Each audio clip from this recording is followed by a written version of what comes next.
The UFC champion held nothing back as he shared how a traumatizing childhood led to healing and winning at life. General Hospital's Maurice Benard welcomed UFC middleweight champion Frank Shamrock to his video podcast, State of Mind.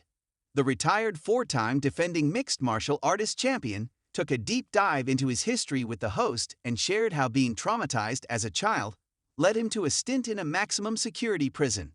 Frank Shamrock, born Frank Alicio Juarez ED, is widely regarded as one of the greatest mixed martial artists of our time, but his life hasn't always been a winning experience.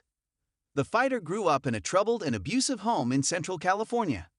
By age 11, he began being shuffled between various foster homes, group homes, and crisis centers before landing in the care of Bob Shamrock and his wife, Deed.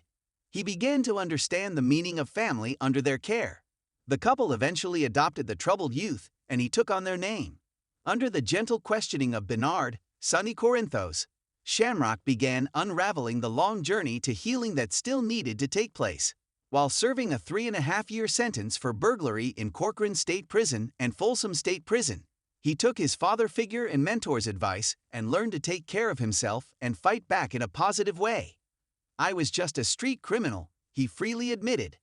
"Just a knucklehead, but I had already started lifting weights. I had met Bob Shamrock, and he had mentored me, and he gave me some really good dad advice. He said, 'Build your body. Take care of what is really important.' He was like the first dad to ever step up for me.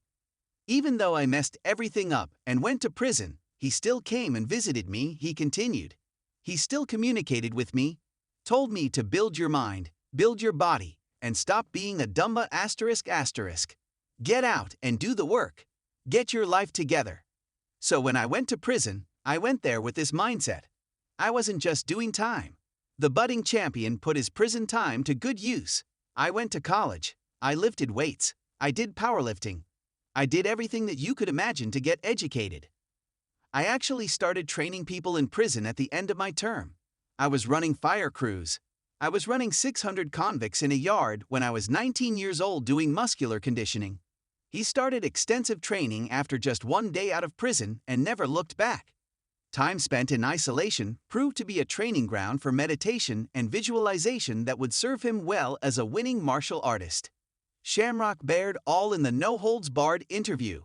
He peeled back the layers of a traumatizing childhood, spoke of how early crimes led to an escape from the abuse, and how he learned to come to terms with overwhelming emotions later in life.